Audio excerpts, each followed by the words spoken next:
연속 낭독. 중국 선교사 김만식 목사 수기 해란강의 어부.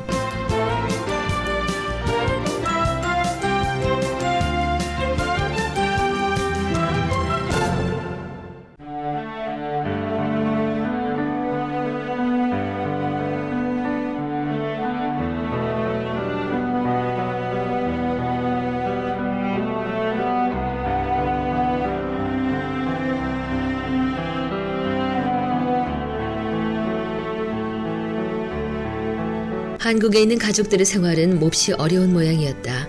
미국에서 내가 생활비라도 보냈어야 하는데 미국에서의 내 생활은 돈을 벌 수 있는 환경이 못 됐다.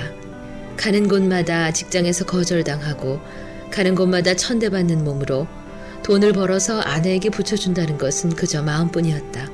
너무 당신에게 죄를 짓는 것 같아 미안하다고 말하자 아내는 아이들 셋과 거지나 다름없이 살고 있다면서 지난달에는 해방촌 천주교회에서 생활보호 대상자들에게 지급하는 구제미 한가마니를 지원받아서 지금까지 살고 있다고 했다. 아내에게 전화한 것이 후회가 됐다. 도움을 주지 못하고 다시 마음을 아프게 한 것 같았기 때문이었다. 눈 딱 감고 위장 결혼을 했어야 한다는 생각이 들기도 했다. 내 모습이 못난이같이 생각됐다.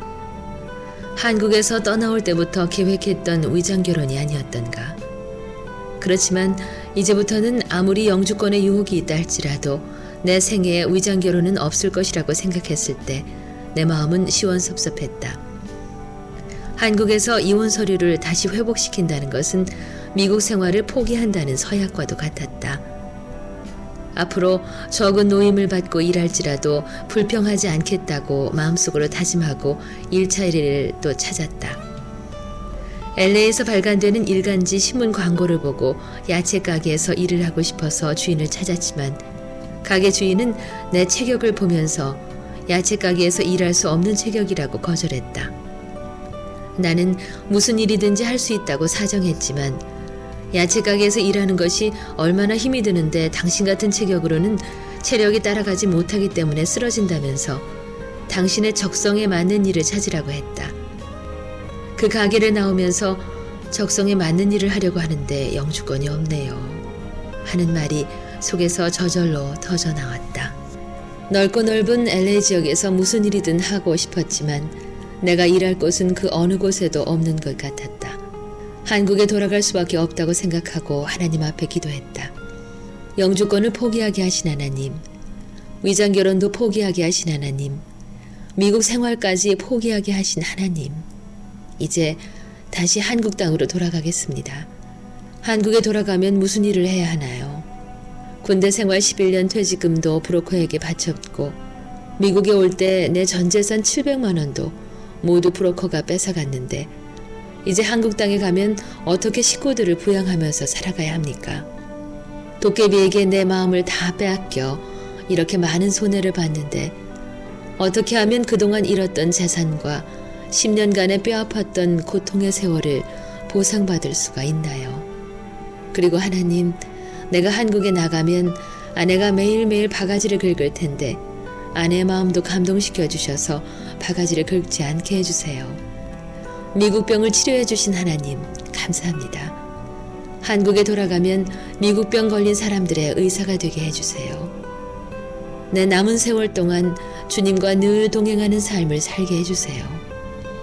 간절히 기도를 마쳤을 때 어머님이 이 세상을 떠난 것만큼 서러운 눈물이 하염없이 흘러내리고 있었다.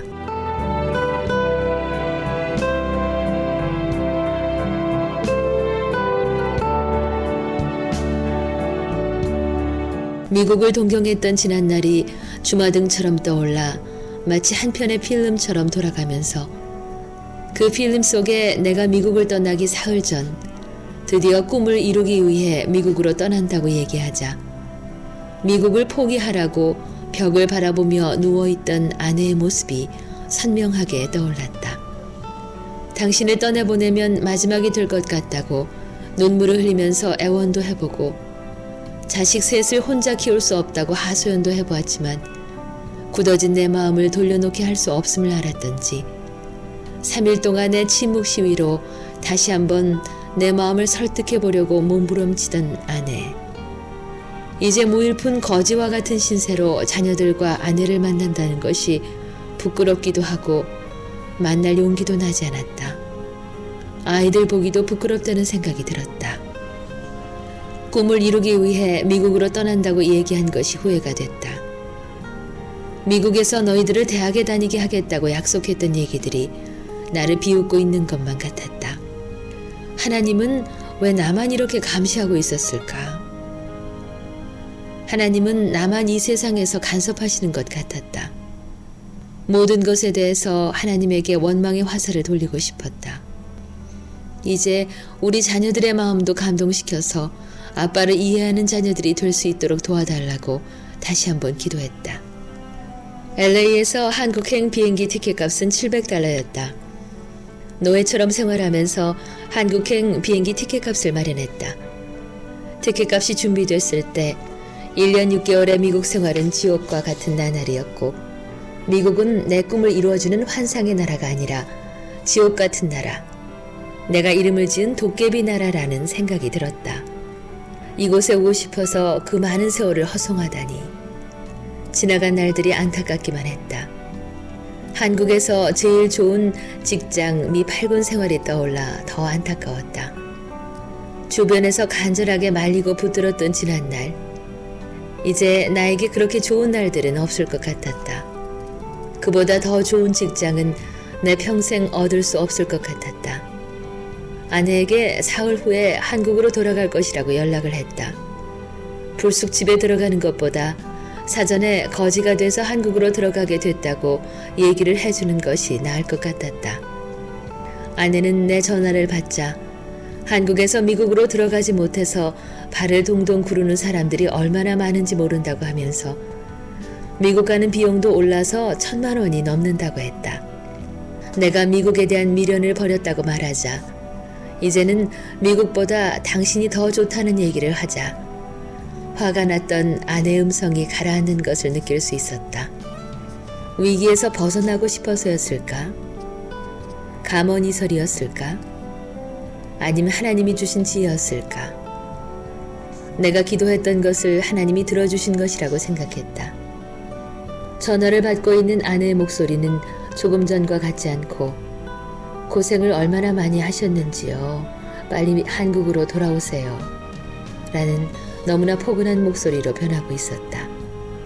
한국으로 돌아가겠다는 마음의 결심이 섰지만 허전하기만 했고 그동안 너무나 허무한 세월을 보낸 것 같아 마음이 쓰리고 아팠다.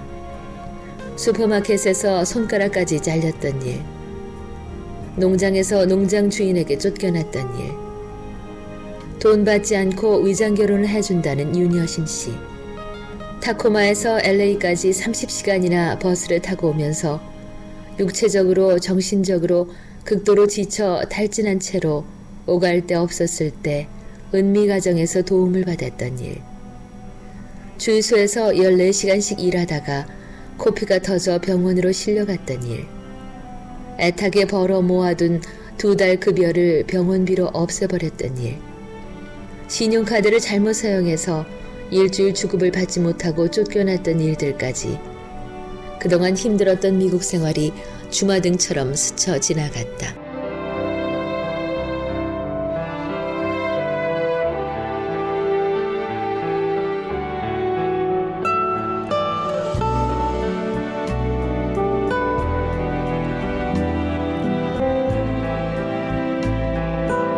미국 LA에서 보냈던 1년 6개월은 10년보다 더 긴 세월 같았다. 아내에게 사흘 후에는 한국으로 떠나겠다고 전화했던 날 밤.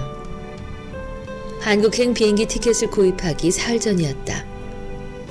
그날 밤 꿈속에서 누군가 내 이름을 부르고 있었다. 만시가. 부드럽게 내 이름을 부르면서 내가 가고 싶었던 곳으로 떠나라는 음성이 들렸다. 깜짝 놀라 눈을 떴을 때 새벽 2시가 지나고 있었다. LA 날씨는 사막 기후이기 때문인지 낮에는 무더웠고 밤에는 차가웠다. 스산한 한기가 파고 들어와서 추위 때문에 잠을 이룰 수가 없었다. 희한한 꿈이라고 생각했다. 한국을 떠나 미국으로 올 때 내가 가고 싶었던 곳은 뉴욕이었는데 그렇다면 뉴욕으로 가라는 것인가? 부드러운 음성으로 내 이름을 부르던 사람은 도대체 누구란 말인가? 왜 모습은 보이지 않고 음성만 들렸단 말인가? 온종일 꿈 해석을 해보려고 씨름했다. 그런데 그 다음 날도 똑같은 꿈을 꾸게 되었다. 어젯밤 내가 들었던 그 부드러운 음성이 다시 한번 내가 가고자 했던 곳으로 떠나라고 했다. 눈을 떴을 때는 바로 어제 그 시간이었다. 미국으로 올 때 세계인의 문화를 한눈에 볼 수 있다는 뉴욕을 동경했었다. 하지만 아는 사람이 없고 시애틀 타코마에 친구 목사가 살고 있기에 시애틀 지역으로 발걸음을 정했던 것이다. 똑같은 꿈을 2번이나 꾸면서 나는 한국으로 갈까 뉴욕으로 갈까 망설이게 됐다. 아직도 내가 미국에 대한 미련을 버리지 못해서 그런 꿈을 꾼 것이라고 생각하고 그동안 미국을 동경하며 아직도 버리지 못한 환상적인 부끄러운 꿈들을 모두 LA 사막에 묻어버리고 떠나고 싶었다. 항공 티켓을 구입하기 위해 여행사에 도착한 내 발걸음에는 힘이 빠져 있었다. 어느 쪽으로 가야 하나? 동쪽으로 갈까? 서쪽으로 갈까? 갈등은 나로 하여금 오랫동안 결정을 하지 못하게 했다. 지금 한국으로 돌아간다면 언제 다시 미국에 올 수 있을까? 뉴욕이라는 곳은 어떤 곳일까? 뉴욕에 가서 맨하탄 거리를 본 뒤에 한국으로 가도 늦지 않고 언제든지 떠날 수 있지 않은가? 오랫동안 갈등의 시간이 흐른 후 결국 뉴욕으로 가기로 결정했다. 친구 목사한테 그동안 돌봐준 것이 감사하다는 이야기와 친구가 섬기고 있는 타코마 반석 중앙교회를 건축할 때 많은 돈을 벌어서 백지수표를 보내드리겠다고 약속을 하고 뉴욕으로 가는 비행기에 몸을 실었다. 장공 위 기내에서 내려다 보이는 로스앤젤레스는 천사들이 모여 사는 도시가 아니라 도깨비들이 사는 도성처럼 생각됐다. 이곳 LA를 떠나는 것이 나에겐 마치 악마의 도시를 떠나는 것 같은 시원함을 느끼게 했다. LA를 떠나면서 하나님은 그동안 나를 더 많은 고생으로 연단시켜서 완전히 미국병을 고쳐놓고 한국으로 보내기 위해 지금까지 일하신 것이라는 생각이 들었다. 그런데 왜 또 다시 뉴욕으로 가게 하실까?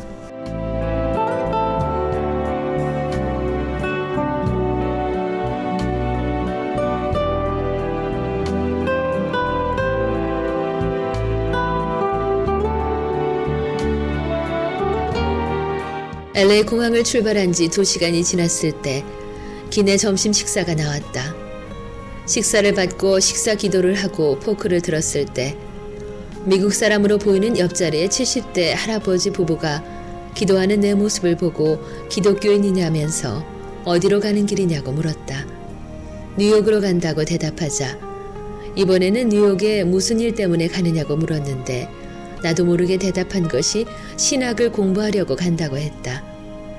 내 생각과는 너무나도 거리가 먼 대답이었다. 할아버지는 자기는 친례교 교인인데 멤피스의 미시시피 강이 흐르는 강변 마을에서 살고 있고 오리지널 부부라고 하면서 자기 부인을 소개했다. 처음 결혼해서 지금까지 사는 부부라는 이야기였다. 당연한 것을 가지고 그것이 무슨 자랑이라고 나에게 오리지널 부부라고 소개했을까? 내 궁금한 의문점이 풀린 것은 내가 미국 생활 3년을 지내면서 미국의 많은 가정들이 2번, 3번 이상 이혼한 부부들이 많이 있다는 것을 안 뒤였다. 내가 탄 비행기는 곧바로 뉴욕으로 가는 비행기가 아니라 멤피스라는 공항을 경유해서 뉴욕으로 가는 비행기였다. 할아버지는 멤피스에서 내리면서 $20짜리 한 장을 주면서 신학 공부를 하면 이 돈으로 책 한 권을 사보라고 했다. 그리고 훌륭한 목사가 되라고 격려를 한 뒤 떠났다. 기내에서 만난 할아버지 부부한테 받았던 $20 지폐는 뉴욕 생활을 하면서 오랫동안 잊혀지지 않았다. 수중에 $350를 갖고 있었는데 할아버지가 준 20달러를 합쳐서 370달러가 됐다. 주유소에서 주유원으로 일할 때를 떠올리며 할아버지가 주신 20달러는 6시간 동안 노동한 대가의 돈이라고 생각됐다. 점심 식사 기도 한 번 했는데 20달러가 생겼으니 기도할 때마다 돈이 생겼으면 좋겠다고 미소 지으면서 나는 존 F 케네디 공항에 도착했다.